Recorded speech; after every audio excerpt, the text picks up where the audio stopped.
tal, amigos? Estamos dando comienzo al programa Tertulia de Entretenedores. En esta ocasión tenemos como invitado especial, pero muy especial, al médico cirujano doctor Víctor Vera. Gracias por estar con nosotros, don Víctor. No, pues para mí siempre ha sido un placer, como le he dicho siempre, estar acá con ustedes. Muchas gracias por la invitación. Daniela Soto Cuadra, todos juntitos. Todos juntitos. Gracias por estar con nosotros. Muchas gracias, feliz de acompañarlos como siempre, acompañarlos a ustedes en sus casas y como bien dice usted, con un gran invitado. Ricardo Ortiz, el padre de la novia. Gracias por lo del padre de la novia. Bueno, como siempre, nuestros estimados personas que nos están escuchando y nos siguen escuchando, tienen la paciencia además de tener. Aprovechamos de traer una gran persona, un gran médico que nos va a nutrir de mucha información que está ahí latente. Eso. Don Víctor, partamos por lo que nos convoca. Después hablamos de los políticos, como dice José Luis Torres. Quinta dosis de vacuna. Ya vamos en la quinta dosis. Partieron con los 80, hoy día ya están partiendo 70. con los 70. ¿Qué Sí. significa eso? ¿Mucho contagio? Bueno, la tasa de contagiosidad nunca ha decaído, siempre se ha mantenido en niveles altos. Lo que ha mejorado sí es que los cuadros no son tan graves, pasan como simples resfriados, ¿no es cierto?, en su gran mayoría, y muy pocas personas logran tener síntomas más importantes. Lo relevante de la vacunación, ¿no es cierto?, es que este virus siempre va a estar latente en nosotros. Llegó, y como lo hemos dicho siempre desde un comienzo, llegó para quedarse y va a ir mutando en la medida, ¿no es cierto?, que va transcurriendo el tiempo, así como ocurre con virus influenza y con otras pandemias o epidemias que tenemos en forma, ¿no es cierto?, habitual en nuestras vidas diarias. De ahí entonces de que el programa tiene que en la vacunación incorporar estos virus, como son los coronavirus, y hoy día se ha querido colocar esta quinta dosis, que es una dosis muy especial, que es una dosis bivalente. ¿Qué quiere decir esto? Que trae dos cepas de virus, que son las que han estado en el mundo dando vueltas y que están haciendo pequeños focos dentro de las comunidades. Así ustedes han escuchado que en China de repente han tenido que cerrar ciertas ciudades o cierto grupo de habitantes porque han tenido algunos brotes en esa zona y que han obedecido fundamentalmente a mutaciones del virus y que aparecen en las poblaciones. Entonces, como tenemos que estar en alerta siempre epidemiológica, nosotros tenemos que irnos adelantando a aquellas cepas que ya están en el resto del mundo. Y es así entonces que en esta bivalente, que vienen dos cepas, se van a, digamos, colocar. Ahora, ¿por qué se eligieron los grupos etarios de mayor edad? Es porque la contagiosidad está afectando más a esos grupos etarios. Es la información que tenemos epidemiológica a nivel mundial y lo que ha ocurrido en los países que estamos cercanos. Entonces, por eso que se parte con esta quinta dosis en esos grupos. Y en la medida que vayamos avanzando, van a ir incorporándose entonces el resto de las edades hacia más abajo. Hoy día están los de 80 que ya se terminaron, o por lo menos en la parte, digamos, formal, se empiezan con los de 70 y cruzan transversalmente todo lo que es el personal de la salud, que como siempre a nosotros por forma preventiva se nos vacuna antes de que el resto. ¿Mucha vacuna no es problemático para el paciente? No, porque, a ver, las vacunas, nosotros, para que entendamos el concepto de lo que es la vacuna, nosotros diariamente nos estamos autovacunando. Si usted inhala una cepa de un virus, de una bacteria, ¿no es cierto?, que la digiera, nuestro organismo está funcionando diariamente contra ella. Lo que nosotros hacemos es integrar en un tiempo corto, abreviado, una carga bacteriana, una carga viral en este caso, más importante, pero nosotros estamos peleando y autovacunándonos todos los días. Por lo tanto, no nos va a hacer mal, nos va a hacer, vamos siempre a mantener nuestro sistema inmune en funcionamiento. Por lo tanto, la pregunta si nos va a hacer mal, no nos va a hacer mal. Salvo que estemos todos los meses colocándonos distintas vacunas, creo que sería como exponernos, sí, en la parte de salud. Hay que tener cuidado con los grupos de riesgo, ¿no es cierto? Como siempre lo hemos dicho, con la gente que está inmunodeprimida, los que tienen cáncer, los que están en tratamiento con quimio, con radioterapia, las personas de los extremos, que son los muy jóvenes, los muy niños, o los muy adultos, que son los que tienen problemas también con la inmunidad. Pero básicamente eso no nos va a hacer mal que nos coloquen la vacuna, muy por el contrario. Si uno pone en la balanza los beneficios y los riesgos de una vacuna versus tener, ¿no es cierto?, una de estas enfermedades, creo que el saldo es a favor de las vacunas lejos, pero por lejos. Hoy día no estaríamos viviendo lo que estamos viviendo a nivel mundial de no ser por las vacunas. Las vacunas se demoraron en llegar porque hubo que crearlas en el momento, hubo que hacerlas en interpandemia, lo cual exigía saltarnos muchas etapas de lo que es un medicamento. Yo, para obtener una vacuna finalmente, para poderla hacer posible en políticas públicas, tiene que sufrir una serie de pasos para llegar a ello. Hay que hacer pruebas a nivel de laboratorio, hay que hacer pruebas después con humanos que son voluntarios, ver que no hayan reacciones adversas, y una vez que ya están aprobadas, se pueden tirar, digamos, al uso y al consumo humano. En este caso, esas fases fueron muy abreviadas, sobre todo las fases en lo que era el uso en poblaciones voluntarias, en donde probaron las vacunas. Entonces, eso hizo y que se demorara, y por eso que nos demoramos 2 o 2 años y medio en tener ya el control de la enfermedad y de esta pandemia que nos tuvo a maltraer. No nos olvidemos que van a venir más, y no es que uno sea alarmista, pero los virus están siempre latentes, aunque uno los quiera matar. Doctor, dentro de este tema de las vacunas, ¿esta quinta dosis va a ser igual obligatoria como fue la primera y la segunda y la tercera? Porque hay mucha gente que ya se opuso a inocularse con la cuarta dosis, por ejemplo. No quería. Y la única limitación que tiene es prácticamente este pase de movilidad, donde en ciertas partes se le exigen. ¿Cómo va a ser con esta quinta dosis? ¿Seguirá el mismo sistema o...? Esa es muy buena pregunta. Yo veo al ministerio en otra, por decirlo, valga el término vulgar, en otra parada. No está en esta situación de obligatoriedad en las vacunas. Creo que el control de la pandemia ha hecho también cambiar un poco la actitud de la autoridad sanitaria. Ustedes ven que hoy día las mascarillas prácticamente se usan. Hoy día somos testigos nosotros, ¿no es cierto?, que estamos aquí sin mascarilla, y creo que no va a haber esa obligatoriedad. Yo creo que va a pasar por un tema de cuidado personal y un poco lo que vaya sucediendo en el tiempo, porque claramente que si empiezan a aparecernos focos en nuestras poblaciones y con enfermedad relativamente grave o que implique una hospitalización, yo creo que la gente solita se va a ir a vacunar. Va a ser como una decisión muy personal de cada uno el vacunarse o no. Como hoy día ocurre, por ejemplo, con influenza, que nadie nos obliga a ponerse la vacuna de influenza, pero si le da, que lo pille, ¿no es cierto?, bien vacunado o bien confesado, porque le puede ir muy mal con ella. Eso es un poco lo que yo creo que va a tomar como actitud el Ministerio de Salud en este caso. No hemos escuchado ni tampoco nos han llegado directrices con respecto a tener esta medida que a través del pase de movilidad estuviésemos a todos vacunados. Creo que en su momento y en la etapa que se vivieron en las diferentes fases de esta pandemia, se exigía que fuera así, porque de otra forma no íbamos a tener, sobre todo en las poblaciones jóvenes, el fuerte impulso que hubo para que se vacunaran. Si no se hubiese hecho con esta medida coercitiva, yo creo que no habríamos logrado tener una población tan altamente vacunada.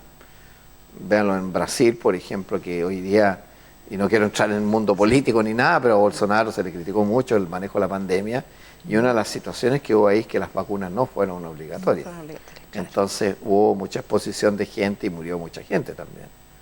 Entonces, las medidas tienen que hacerse en el momento adecuado. Yo creo que hoy día se me hace un poquitito cuesta arriba que volvamos de nuevo a tener el pase de movilidad en las condiciones actuales, me refiero. No sé si mañana estas cepas nos muten de nuevo y nos vuelvan a maltraer a todos los sistemas de salud. No lo veo por ahí. Por lo que se informa de a poco, o sea, a cada rato van apareciendo nuevas cepas, nuevas consecuencias y nuevas características. Pero no con la que vimos nosotros al comienzo de esta pandemia, que fue la que nos atacó muy fuerte, ¿no es cierto?, nos pilló muy desprevenidos. Pero yo creo que ahora que estamos tocando este tema y un poco para darle un matiz diferente, no solo a la vacuna, estamos viviendo ya una fase muy difícil para nosotros, que es pospandemia. Y eso quiero que ustedes lo sepan también, porque esto de tener toda la población mermada y encerrada no ha significado que no hubo control de enfermedades crónicas. Nosotros hoy día tenemos sobresaturados los sistemas de salud, estamos viendo muchas consecuencias no muy buenas con respecto a enfermedades crónicas, en la cual se están hoy día manifestando de forma muy mala, y estamos, como yo diría, en una pandemia oculta que son todas estas enfermedades crónicas no atendidas, listas de espera enormes que no sé cómo las vamos a poder manejar, porque no se operaron 2 años y medio que no, por ejemplo, no se operaban hernias, no se operaban algunos cuadros que no revestían, ¿no es cierto?, alguna importancia, gente que no consultó y que nos está llegando hoy día con cánceres avanzados. Tratamientos de cáncer. Entonces, que quedaron pendientes. Exactamente, no quedaron pendientes, O que pero no fueron estamos llegando consultados tarde a al tiempo. diagnóstico ahora. Claro. Gente que estuvo 2 años y medio sin consultar y que estuvo más por decirlo así, encerrada en sus casas, ¿no es cierto?, nos está consultando tardíamente, entonces estamos viendo enfermedades avanzadas. Y yo creo que ese es un gran problema, un gran desafío para las autoridades de salud hoy día, de cómo enfrentamos esta temática de todo lo que viene ahora y que claramente el sistema público no es capaz. No va a ser capaz. Sí, doctor, pero fíjense que hace pocos días el MISAL, el Ministerio de Salud, ya está informando que habrían 11.000 trabajadores que fueron contratados en este periodo y deberían ser despedidos. Entonces, yo creo que además de lo que está sucediendo, tiene que haber otra visión con respecto a la salud. O sea, durante 2 años un grupo bastante considerable de personas no fueron tratadas, por lo tanto su salud hoy día es más deteriorada que si es que hubiera estado en tratamiento.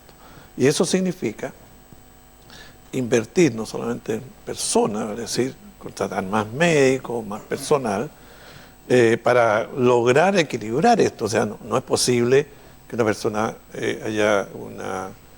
estos 2 años hay 1.000 y tantas personas que al final algunas se mueren por no ser atendidas. En el extremo, a lo mejor no todas, o un número importante, pero una vida humana es realmente claro.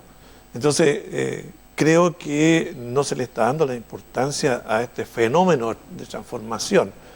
A mi juicio, los presupuestos, digamos, siguen con la mirada como si no hubiera pasado absolutamente nada. Entonces, los diferentes ministerios pelean para su quehacer. Y cuando hay una transformación en la sociedad, esencialmente en salud. O sea, salud, yo diríamos, y educación deben tener, digamos, no solamente le aumentamos un 3% felices, pero la verdad es que necesitan mucho más. Y si hay que contratar más médicos, se contratarán.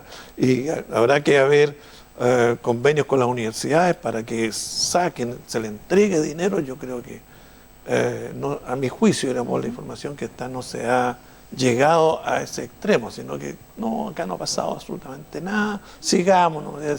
ese caminar cansino, diríamos, que no corresponde a una situación como está hoy día.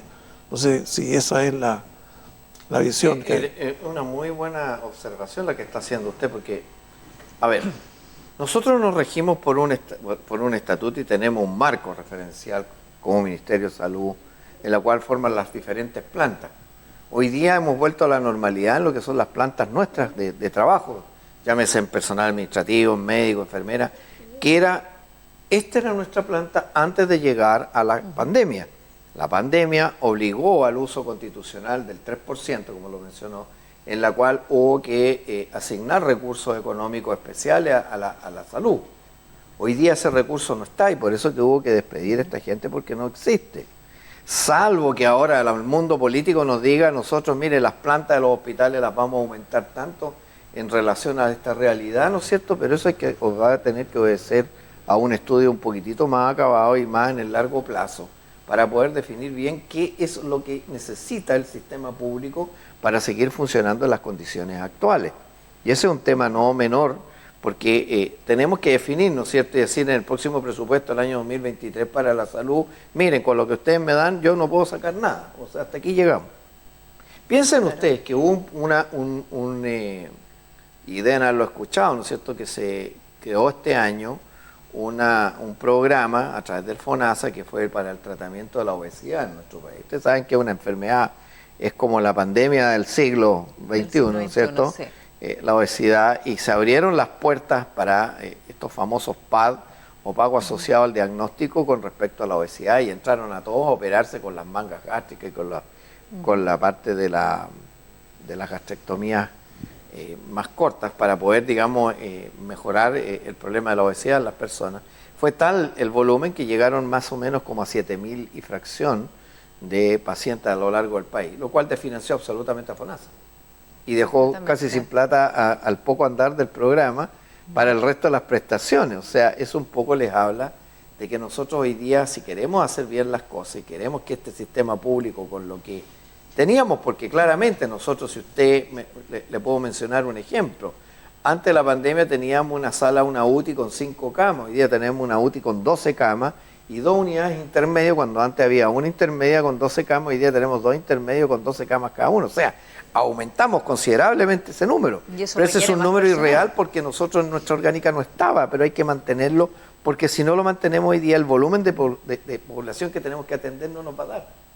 O sea, hemos cambiado un poco, pero y de ahí para allá, si queremos proyectarnos y querer sacar y volver, ¿no es cierto?, a bajar todas nuestras listas de espera, tenemos que buscar soluciones en todos lados, no solamente en aumentar los volúmenes. Además, sin ser tan complicado con las personas, nosotros hemos obtenido 1.200.000 personas que vienen de otros países. Y eso significa una enorme carga para el Estado, digamos, que otros países se la están, diríamos, ahorrando. Mientras países, digamos, como Haití, Venezuela, Colombia, ¿no es cierto?, de sus presupuestos, felices que se vengan en Parica porque así no gastan, acá lo estamos recibiendo, pero se nos aumentan los gastos. Y en salud, nuestros amigos de acá cercanos viajan para acá y tienen los bebés en nuestros hospitales y además le entregamos... Por los beneficios que tienen. Todos los beneficios, entonces, sí. Flor de negocio. Entonces, además, no solamente atendemos las 230.000 personas que hay, sino que hay que agregarle unas 50.000 que vienen tardíamente, diríamos, acá a Arica. Nuestra población, diríamos, no puede esperar. O sea, yo creo que más que un paro que es tradicional, yo creo que acá los expertos debían presentarle, más aún que vamos a tocar el otro tema, al presidente de la Cámara, sabe que más, esto es lo que queremos. No se salte. ¿Ah? No, solamente lo estoy enunciando. Ahí está.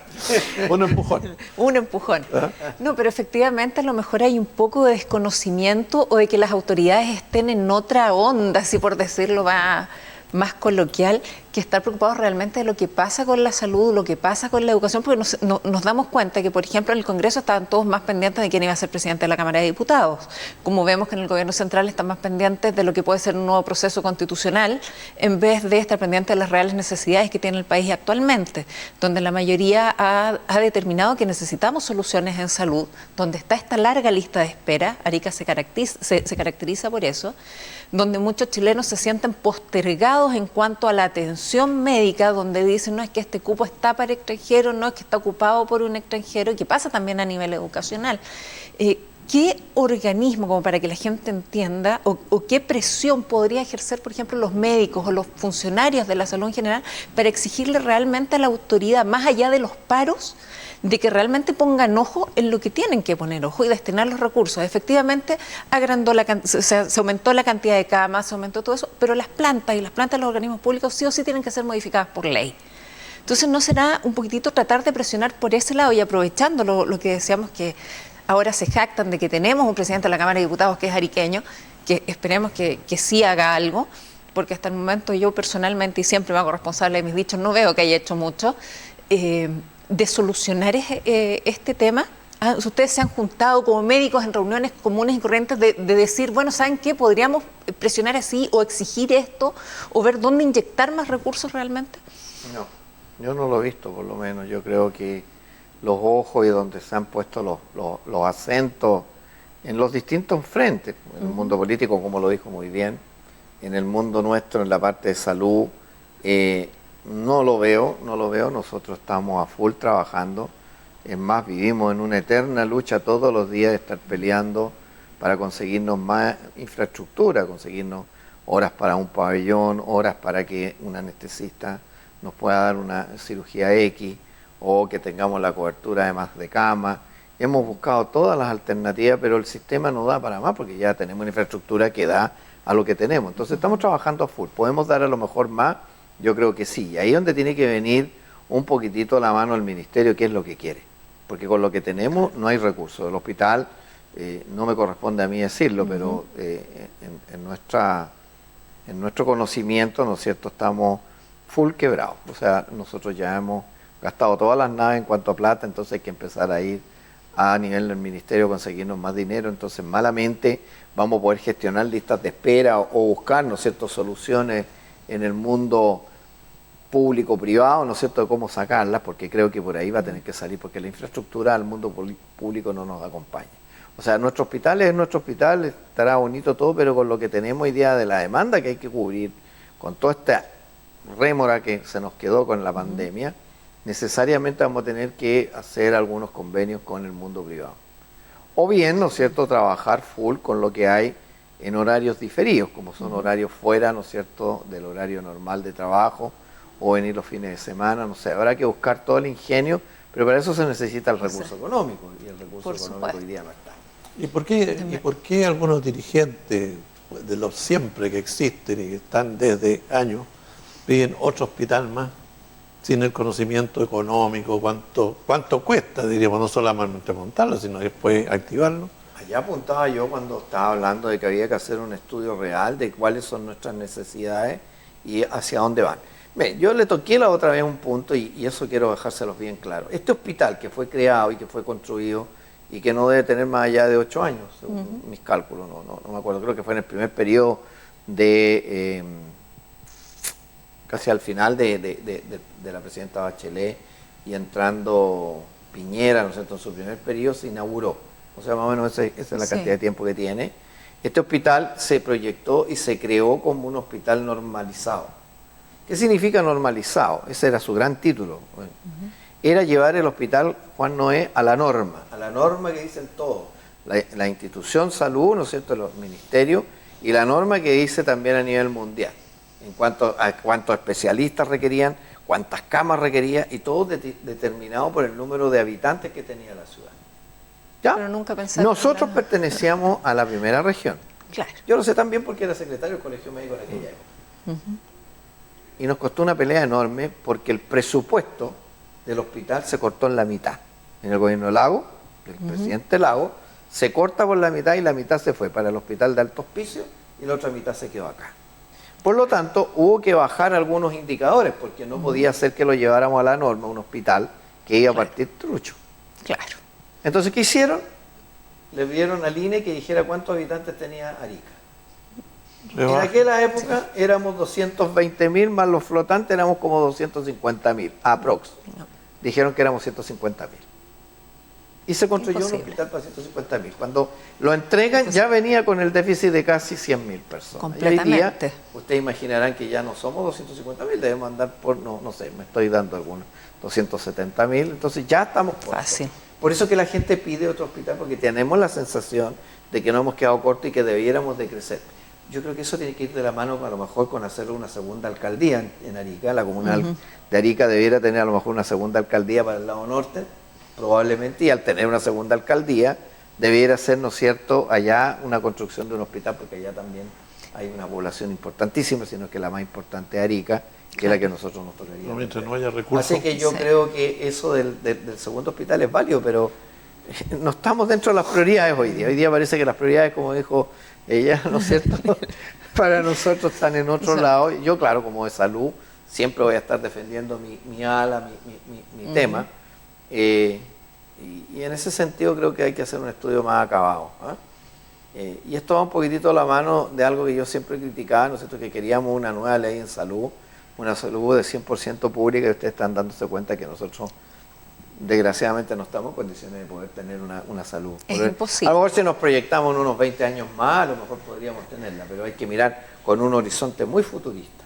Por eso que hoy día, nuestra realidad y en el día de hoy, para poder, y con esto quiero terminar para que no le demos solamente al tema salud, creo que la alianza público-privado va a ser una de las herramientas que va a tener que necesariamente invocarse para poder sacar esta gran presión que tenemos en este momento de la gente. O sea, Cuando me preguntaban cómo presionamos, si no somos nosotros.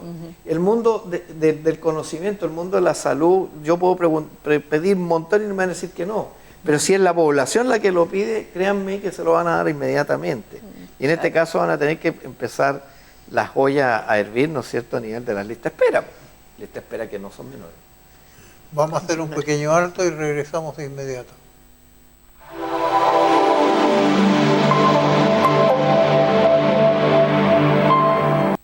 Bueno, Ricardo y Daniela dieron la pauta para la segunda ronda. Vlado Mirosevic, presidente de la Cámara de Diputados. No hay que hacerse mucha ilusión con la presidencia de la Cámara de Diputados, porque es presidente de cualquier cantidad de diputados de distintas partes de Chile. Así que cuando le pidamos, como usted dice, don Ricardo, que nos ayude en tal cosa, él va a poner prioridades. Claro que nos va a ayudar porque es ariqueño. Más que lo hayamos sacado con votos de Arica, es ariqueño. Tiene su corazón en Arica. Pero se debe a todos los parlamentarios de Chile. El tema que vamos a tocar en extenso es que Vlado tiene una carrera política. ¿Okay? Sabiendo que existe una carrera, vale decir primero, partamos es concejal, suponiendo que quiere ser alcalde, core, en fin, para allá va. Hoy día estoy seguro que el horizonte de Vlado es ser senador. Y con toda seguridad el día de mañana candidato a presidente de la República. Sí. Porque si tú te das cuenta, el Vlado de repente sale como del sombrero Mandrake el mago, porque en las encuestas y en todas las conversaciones nunca estuvo el Vlado Mirosevic. Nunca. Y por lo tanto fue producto de meras combinaciones que se hicieron y que hoy día están ahí peleándose unos con otros, van a expulsarse del partido. Y que lo beneficia mucho su amistad con el presidente Boric. Además. Porque eso también es algo que sale, que es manifiesto. O sea, los dos son amigos de carrete, Boric vino para acá para el matrimonio de Vlado. O sea, tienen otra relación que hizo que a Vlado lo pusieran en la imagen para poder llegar a la presidencia de la Cámara de Diputados. Claro, pero adicionemos a este cóctel el comportamiento de los ariqueños. Oye, hay grafiti, en fin, pintemos la casa. Yo te pongo la pintura. No, ¿cómo? ¿Por qué no me la pinta usted? Y vamos al living de la casa a ver televisión. Cualquier cosa, hay un hoyo frente a la casa, no se ha comido, debo tomar un poco de tierra. No, pero para eso está el municipio. Sí, pues. Se cortó la luz en el pasaje. No, porque tiene que ver la municipalidad. Oye, pero van a robar, en fin. No, pero yo no tengo nada.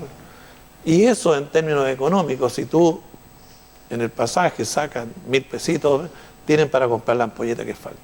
Entonces, nos hemos acostumbrado a que sea o el Estado o el municipio que nos resuelva todo y cada uno de nuestros problemas. O sea, hay poca iniciativa, colocarse la camiseta. Ya no se ve a la señora barriendo la entrada de la casa como era antes. Antes yo me acuerdo que mi abuelita se levantaba temprano y lo primero que hacía era barrer la vereda, ¿o no? Ahora ya no se ve muy poco, se ve un poco aquí en el sector antiguo, pero en las casas nuevas no se ve. Y justamente es lo que dice Ricardo, o sea, aquí es lo que no me lo tiene que dar el Estado se tiene que hacer cargo, y es lo que pasa en la salud, porque hay muchos que pueden a lo mejor cotizar en un ISAPRE para utilizar el sistema privado y no lo hace porque prefiere que se lo dé el Estado aportando el mínimo a lo que es FONASA. Y se da el caso de que es parte del colapso. Doctor, pida la palabra, si no, no lo van a dejar hablar. ¿O no? No me van a dejar hablar, pero yo estoy entretenido acá. Es que aprende el doctor. Pero no creo que aprenda de ti. No, de siempre, todos, pues yo siempre. aprendo siempre de todo el mundo, siempre todos tenemos algo que aportar y que nos aporten. Bueno, yo no sé cuál será la potestad que pueda tener un presidente de una Cámara de senadores o de diputados, en este caso que están comentando, de que puedan sacar alguna ventaja, ¿no es cierto?, como para nuestras necesidades que tenemos muy justas. Yo creo que él es como el ordenador del cuento nomás ahí. Lo que pasa es que pareciera ser que se le quiso dar una connotación especial a un tema de que se viene eligiendo cada 6 o 8 meses, ¿no es cierto?, un presidente de una Cámara, y que es más que nada para verlo el tema de las agendas legislativas, pero él no creo que tenga, aparte de tener una exposición más y de que haga un trabajo, y yo le deseo que tenga un trabajo súper bueno, ¿no es cierto?, que le vaya muy bien, porque si le va bien al país también, y en el fondo eso es, que trate de interpretar, y eso es lo único que le pediría, que trate de interpretar qué es lo que quiere la ciudadanía hoy día. Y ese es el mundo político, nos tiene totalmente, a mí por lo menos me tiene muy desconcertado. O sea, le hemos dicho en todas las veces, por todos lados, se lo decimos diariamente, que nosotros tenemos hoy día una prioridad X y ellos tienen una prioridad que no va de la mano de nosotros. Entonces, yo le pediría a él que tratara, ¿no es cierto?, de interpretarnos bien y a partir de ahí que todos tuviéramos un país mejor. Hoy día no es un país mejor. Pero hoy día tenemos muchos problemas y no somos un país mejor. Justamente, doctor, eso es lo que ha pasado y lo hemos dicho muchas veces aquí en el programa respecto a lo que fue este famoso estallido social, que en el fondo era el descontento de la ciudadanía con la clase política en sí, porque la clase política hace mucho tiempo que se desconectó de las verdaderas necesidades de la ciudadanía. Es la interpretación que yo le doy y que a veces conversamos, lo hemos dicho. No venía por el tema de una nueva constitución, venía porque en realidad veía que la AFP no le estaba dando buenas jubilaciones. No venía por un tema de que queremos cambiar el Poder Judicial, porque la forma de que resulte y que no siga existiendo esta puerta giratoria de la justicia no es que se cambie el Poder Judicial, es que los mismos legisladores hagan su trabajo y modifiquen esas leyes que están mal hechas, que el juez no la puede aplicar como corresponde. Porque tenemos un sistema garantista que permite en este momento que la persona que es detenida 100 veces puede seguir en libertad porque esa detención no constituye ¿cómo se llama esto? No es eso, sino que no constituye una reincidencia, que es lo que permite mantenerlo en prisión preventiva. Entonces, dentro de ese sistema, ellos hace mucho tiempo que se desconectaron y ahora se ha hecho más manifiesto, se ha hecho más claro respecto a las prioridades porque es mucho más público. Tal como dice usted, doctor, las facultades que tiene el presidente de la Cámara de Diputados o el presidente del Senado es como la que tiene el presidente del curso, antecurso, en cuanto a su relación directa con la autoridad más próxima, con los ministerios, eso que es como el vocero de... pero más allá no. Ahora, en cuanto a inyección de recursos, sí o sí estamos hablando de materias de ley que son de iniciativa propia del presidente de la República, lo que hace también que limite, pero puede ser el lado a favor de esta amistad que decía yo que tiene Vlado Mirosevic con Gabriel Boric, que permite esta cercanía y decir, bueno, veamos qué es lo que hay. Y ahí ojalá que no solamente Vlado escuche qué es lo que necesita la gente, sino que es algo que tiene que hacer todo político que está en un cargo de representación popular. Si para eso está, se supone que nos representan a nosotros. Fíjate que en el caso de Arica, aunque tú no creas, un llamado del presidente de la Cámara al jefe de la Subdere te resuelve muchos problemas. Por la ley, lo que sea. ¿Sí? Te agiliza absolutamente todo. Conozco el tema. Me llamó el presidente de la Cámara, oye, pónganse a trabajar sobre este tema, por sobre otros que estuvieran por ahí. Claro, es que es por el peso de la palabra presidente. Claro, sí, es eso. Nosotros a eso me refiero yo cuando hay que aprovechar, diríamos, esas situaciones, pero cuando venga no le traiga un pliego de peticiones, 50 peticiones que van desde la A hasta la Z. No, o sea, hay 3 o 4 cosas presentadas por nuestras máximas autoridades, que así lo señalé. O sea, en este momento yo creo que la situación, y no sé qué opina el doctor, son dos. Tenemos primero el tema de la delincuencia, que es algo que mencioné, y el tema de salud, porque la salud está trayendo prácticamente las mismas consecuencias de la delincuencia. Hay gente que está perdiendo la vida. O sea, a ese nivel de gravedad estamos. Y hay que... Ayer encontraron otro cadáver. Otro más. Absolutamente de acuerdo, absolutamente de acuerdo. Hoy día el nivel de temor y el nivel de inseguridad que uno tiene... Yo voy a dar el caso personal. A mí entraron a robar a mi consulta y se llevaron todos los computadores hace una semana atrás. Y en este momento me robaron con las fichas, con todo. ¿Dónde? Entonces no se puede vivir hoy día si uno no está atemorizado. Las consultas me pide la secretaria y los mismos pacientes que las termine temprano porque se tienen que ir a sus lugares de pernoctar, ¿no es cierto?, a sus casas y no quieren irse muy tarde. Entonces... No estamos en una realidad tan lejana y veo que todavía seguimos iguales, o sea, no estamos agarrando, ¿no es cierto?, y que escuchábamos en la televisión que ayer mataron a uno, pero anteayer, ¿no es cierto?, en la Florida mataron a 3 o a 5 que vieron y murieron 4, entonces, y pareciera ser que esta capacidad de perplejidad, ¿no es cierto?, la perdemos. Y hoy día nos da lo mismo. Una niña de 5 años en su casa murió baleada por balas que venían no sé, aquí hay que sentarse todos, porque esto es transversal para todos, Sí. y tomar medidas, digamos, que nos ayuden a tener un mejor, y en eso yo me enfocaba que nos ayuden a tener una mejor calidad de vida en delante. Y en salud nos ha repercutido enormemente. Si ustedes consultaran en las atenciones de urgencia la cantidad de heridos que está llegándonos hoy día acá en Arica, y ni siquiera no me quiero ir a ningún otro lado, que nosotros no veíamos. Yo que fui jefe de posta en mi turno tantos años, más de 23 años estuve haciendo turno, no recibíamos tales volúmenes de baleados y de acuchillados como se están llegando hoy día. O sea, el nivel de la violencia es extremado. Entonces, hay muchos indicadores que están diciéndonos que esta cosa va a tener un estallido, pero ojalá que no sea un estallido irracional. ¿Por qué no cambian las leyes?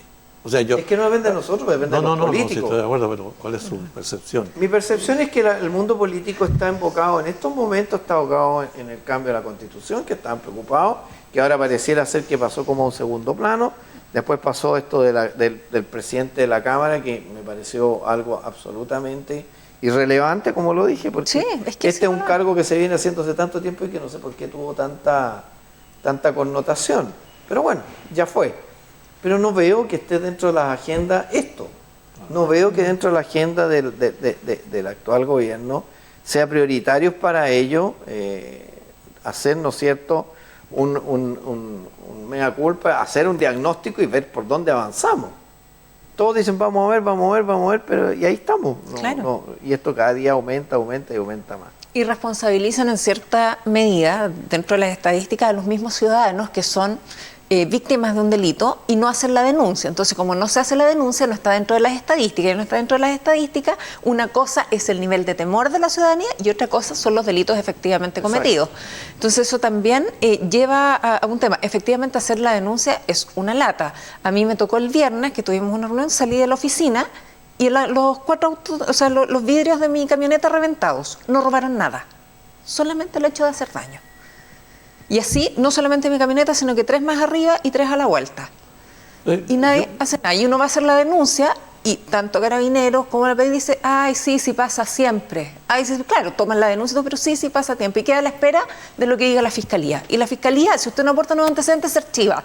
Entonces, ¿en qué estamos? Doctor, ¿qué es lo que es? La connotación que tuvo la presidencia, el cambio de presidencia de la Cámara, fue más que nada de carácter político.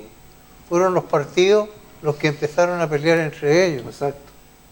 Pero, ¿qué otra connotación puede tener si usted dijo una verdad del porte de una catedral? El presidente de la Cámara es para ordenar los proyectos.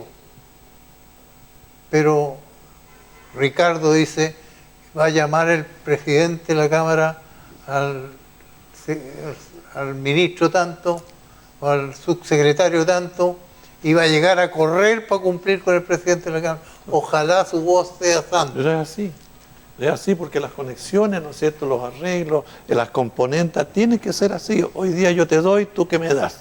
Y después ese mismo ministro lo va a llamar a él, oye, mira, me interesa tal o cual cosa, y así esas son las relaciones que existen. Entonces no es una cosa tan tajante. Si yo soy acá en la Cámara, a esto no me dedico.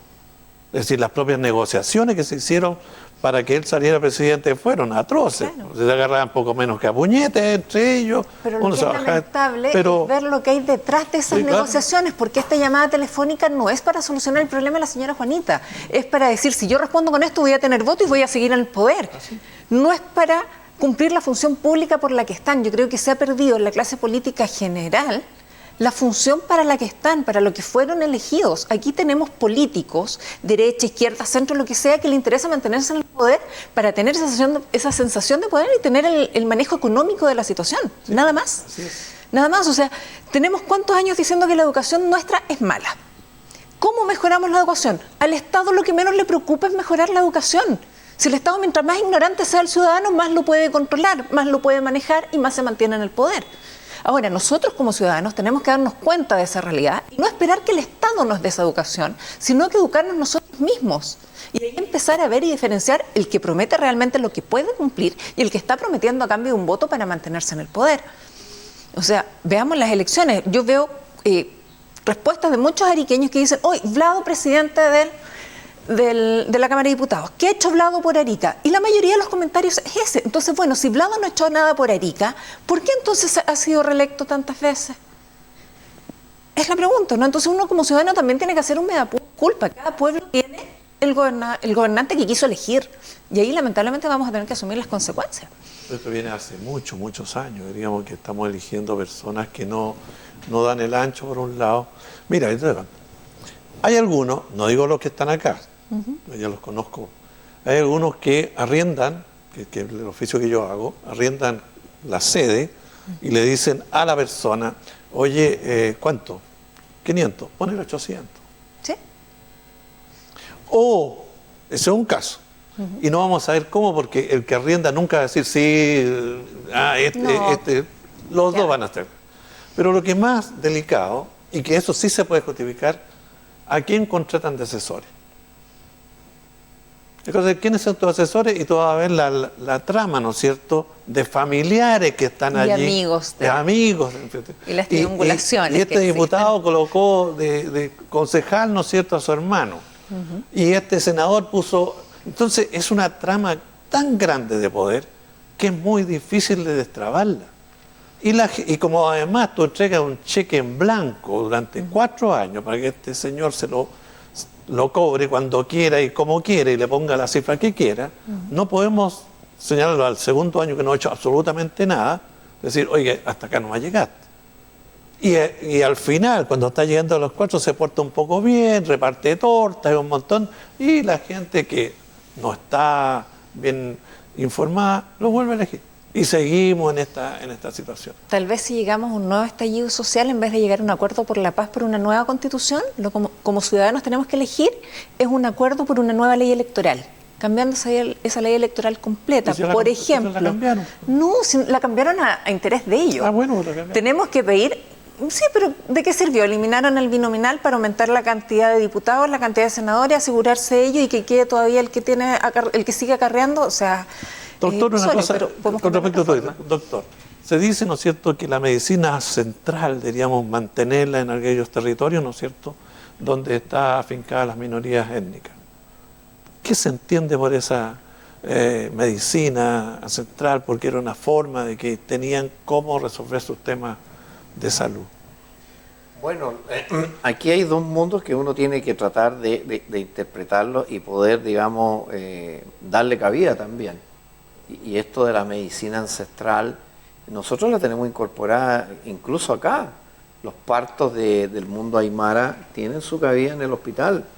Y hay, incluso en las clínicas privadas, tienen un lugar para tener su parto, las etnias de que no son, digamos, llamémoslo, de la medicina convencional. Ahora no es una temática que nosotros la tengamos incorporada y que nosotros tenemos, por ejemplo, médicos que son del grupo, ¿no es cierto?, al sur, que serán más por el lado de los machos y todo, porque eso en el fondo sí que choca mucho con nosotros en tema de cómo enfrentamos las enfermedades. Creo que tienen derecho ellos a seguir sus culturas y sus tradiciones, pero siempre y cuando que no choquen con lo que nosotros habitualmente hacemos, como por ejemplo, si uno ve que está un parto que viene con algún problema y que puede sufrir un daño irreversible el feto, ¿no es cierto?, en este caso la parte que, digamos, del parto con su producto final, nosotros tenemos que intervenir aunque ellos quieran seguir, porque no tienen los medios ni los recursos técnicos como para hacerlo. Pero creo que sí se pueden respetar algunas cosas que no es que sea la conveniencia de uno, sino que es para el bien, o por lo menos con ese afán paternalista que uno tiene, que lo que yo le voy a hacer va a ser mejor que lo que ellos le puedan ofrecer.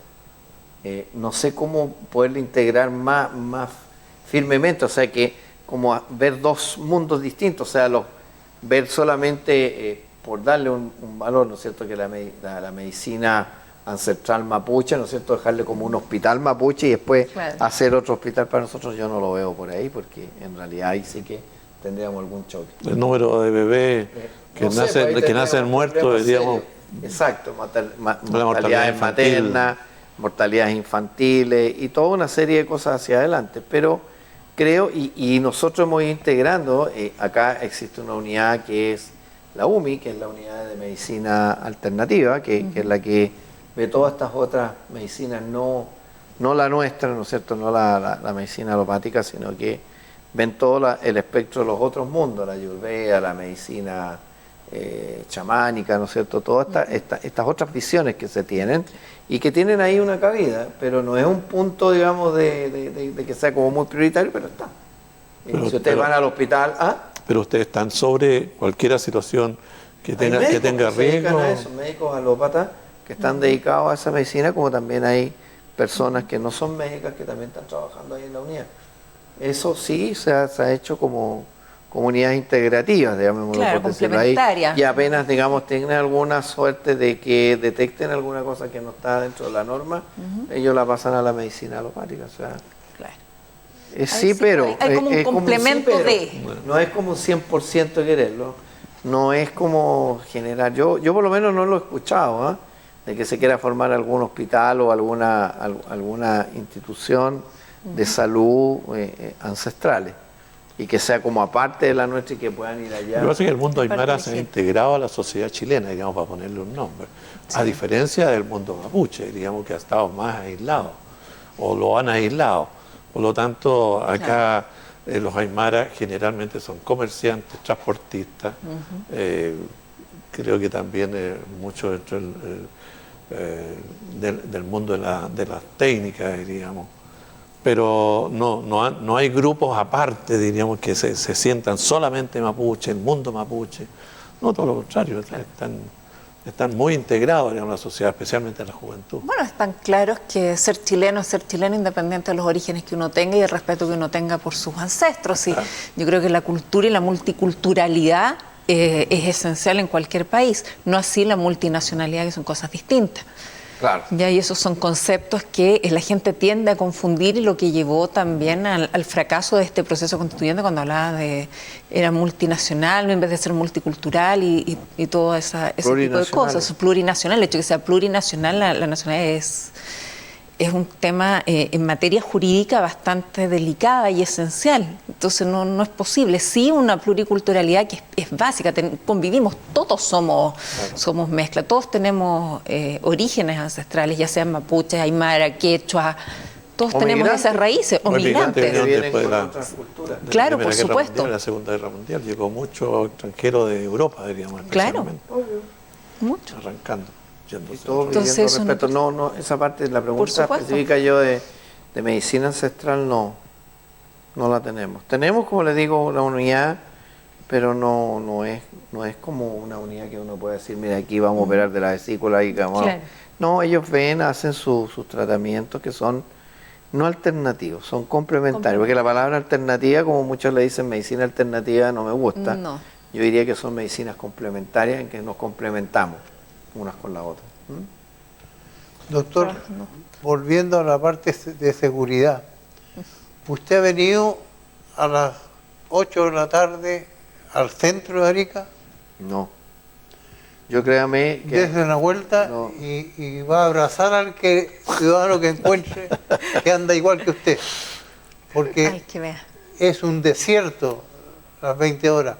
Están así que los taxis no funcionan a las 20 horas, menos los colectivos, y para qué vamos a hablar de las micros. Es un desierto y viene la época turística. ¿Qué le vamos a ofrecer a los turistas si no tenemos seguridad, que es lo que ellos buscan? Ese es el punto, porque ese es el punto que yo estaba discutiendo, que es el gran tema y que nos cruza a todos aquí. Yo creo que aquí, de los cuatro, nadie va a estar en desacuerdo que para nosotros la seguridad es como el tema más prioritario. Pero no lo veo puesto en la agenda como la prioridad, no lo veo puesto en que queremos hacer una cadena nacional y que nos vamos a poner todos de acuerdo. Claro. No lo veo puesto en ese tema. Están más preocupados de otros temas que, bueno, lamentablemente. De nuevo se produce esta separación entre lo que pensamos el mundo ahí tenemos ciudadano, por decirlo de un lado, claro, y lo que piensa el mundo político. Pero fíjate que, conociendo un poco, se puede hacer muchas cosas, pero ¿sabes lo que falta? El conocimiento. O sea, tú puedes hacer una comisión, ¿no es cierto? Lo primero que hace el presidente de la CUT, a lo mejor el presidente, creo que es presidenta, no tiene la experiencia, no tiene la expertise, digamos, para opinar sobre ese tema. Por lo tanto, ocupa un número más en esa estoy hablando de la CUT, puede ser otras instituciones, ¿no es cierto?, que están ahí, de los típicos que van a sentarse a mirar nomás, poco aportan.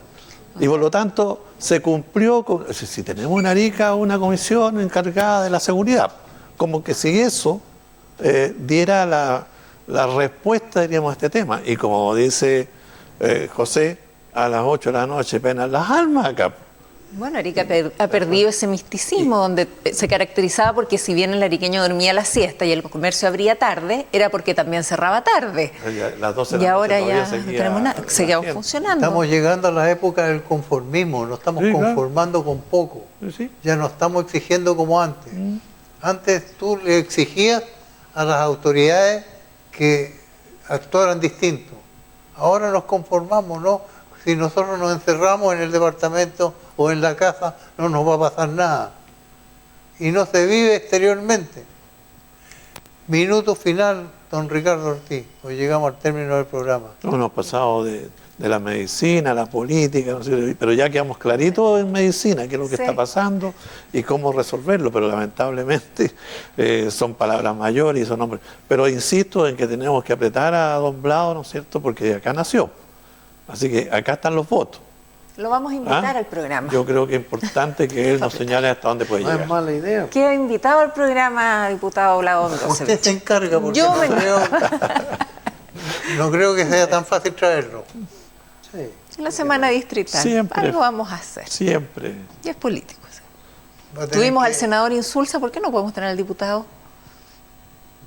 Puede ser. Y ¿Todo es tuvimos posible? también al senador Durana. También. Y tuvimos a todos los senadores que vienen del sur. Sí. Esperemos Así que- que nos visite Esperemos que el venga. diputado Miró, Va a haber fuerza. presidente de la Cámara de Diputados. Minuto final.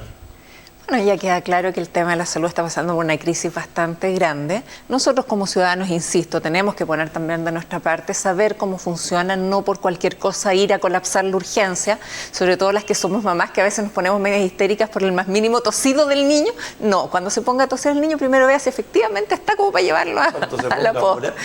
Claro. morado, reciente.